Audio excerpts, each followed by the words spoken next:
le général de Guinée-Bissau a été éliminé. Est-ce que aujourd'hui cela est possible pour le cas d'espèce?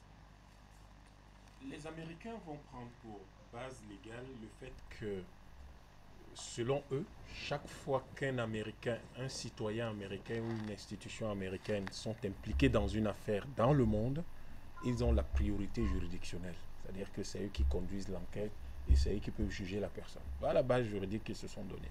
Et c'est à partir de là qu'ils peuvent se prévaloir de venir chercher, de venir arrêter des Ivoiriens. Mais c'est quand même des contradictions incroyables. C'est-à-dire que je n'ai jamais très bien compris pourquoi les États-Unis se contredisent autant. Mais après, on peut dire qu'on comprend. C'est la position de domination et d'hégémonie au niveau international qui fait ça. Ils vont vous dire, il n'est pas question qu'un citoyen américain soit jugé par une juridiction autre que les juridictions nationales américaines, et dont vont faire des problèmes à la CPI. Nous avons parlé longuement, nous en avons longuement parlé tout à l'heure. Mais eux, ils pensent qu'ils ont le droit, ils se donnent le droit de venir enlever des citoyens d'autres pays pour aller les juger chez eux. Et ils oublient que une telle action, si jamais elle se produisait, rappellerait aux Africains l'enlèvement des Africains dans ce qu'on a appelé l'esclavage. Parce que les Africains ne verront pas ça autrement.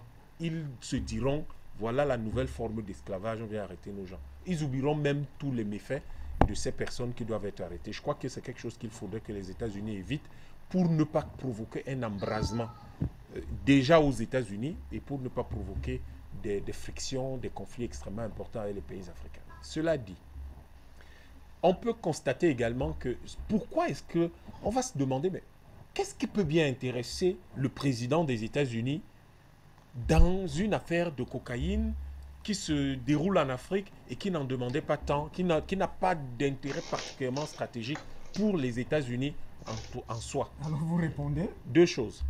La première chose, c'est le rappel, c'est la doctrine de la Pax Americana. C'est-à-dire les Américains sont ceux qui doivent pacifier le monde et pouvoir amener la paix.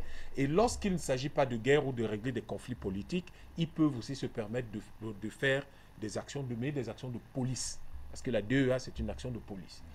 Et cette simple action de police peut paraître curieuse, mais elle n'est pas curieuse. Cette action de police rappelle que l'Amérique reste une superpuissance.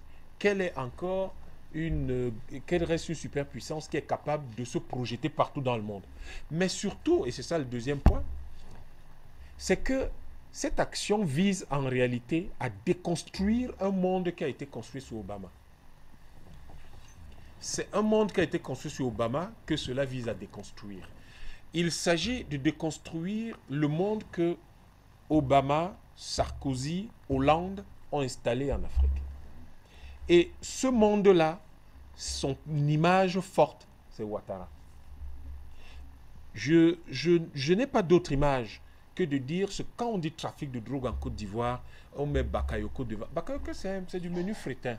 Ce n'est pas lui le cœur du problème. Parce que si on comparait ça à une entreprise, Bakayoko serait une sorte de directeur des opérations pour la Côte d'Ivoire, parce qu'il y a des directeurs des opérations pour d'autres pays.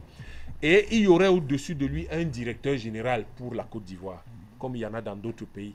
Et maintenant, il y a un conseil d'administration. Ce conseil d'administration est absolument hors de la Côte d'Ivoire. Il n'y est pas. Et il est possible que Bakayoko et Ouattara soient membres de ce conseil d'administration, mais ils ne sont ni président ni vice-président. Ils ne sont pas les membres les plus importants de ce conseil d'administration.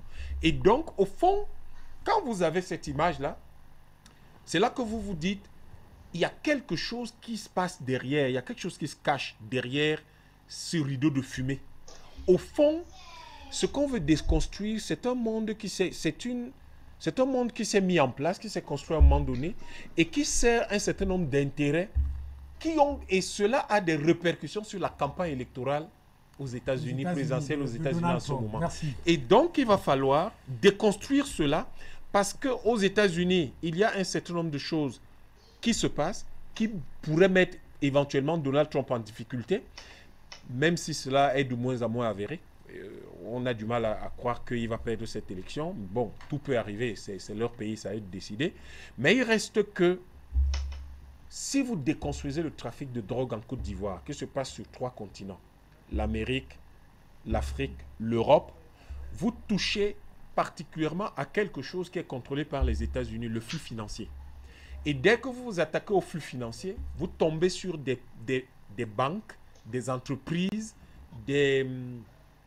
qui sont extraordinairement, c'est-à-dire qu'avec des structurations opaques qui sont telles que vous n'imaginez pas la quantité de personnes qui pourraient être touchées lorsqu'on suit l'argent. C'est l'argent qu'il faut suivre. Et le flux d'argent arrive dans des endroits que vous n'imaginez pas. C'est ça que Donald Trump veut déconstruire. En le déconstruisant, il met à nu certains de ses adversaires politiques aux États-Unis, mais à travers une opération qui se passe très loin, 9000 km en Afrique. Et les gens ont l'impression que ça ne les concerne pas. Non, ça les concerne. Et c'est pour ça que vous voyez que les réactions dans tous les camps aux États-Unis par rapport à la Côte d'Ivoire sont de plus en plus nombreuses. Et vous avez des pays insoupçonnés, comme en Europe, qui réagissent sur une affaire de trafic de drogue en Côte d'Ivoire. Et vous vous demandez, mais en quoi ils sont concernés? Ils sont concernés parce que l'argent a pu atterrir chez eux. Et c'est ça que la DEA suit.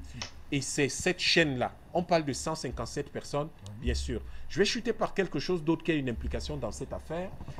Luc Michel présente le problème de la CEDEAO et de l'UEMOA. Ce n'est pas faux. Il y a le fait que, en réalité, il y a un conflit. Mais le fond du problème, c'est pas... Le conflit n'est que la manifestation du problème. Ça, c'est les symptômes. Le fond du problème, c'est que vous avez un pays qui émerge. Vous avez une puissance qui émerge, une puissance régionale qu'on appelle le Nigeria. Cette puissance régionale se heurte à une puissance moyenne qui est un peu plus forte, mais une puissance moyenne au niveau international, qui est située dans un autre continent et qui malheureusement a une de ses sources de revenus les plus importantes dans la sphère d'influence naturelle du Nigeria. Et le Nigeria veut mettre fin à ça. Quelle est la meilleure façon de faire? N'oubliez pas que les Nigérians, ils sont très nombreux aux États-Unis, très impliqués. Et donc, du coup, ils ont forcément eu l'information qui a permis que ce soit un journaliste nigérian et un journal nigérian qui soient les relais, qui soient parmi les premiers, ou les premiers d'ailleurs, à mettre le doigt sur ce trafic de cocaïne qui met en difficulté un certain nombre de pays. Quand vous prenez les pays qui ont soutenu Ouattara pour qu'il arrive au pouvoir, quels sont les pays qui ont leur élection cette année? Des élections chez eux cette année? Les États-Unis, la France.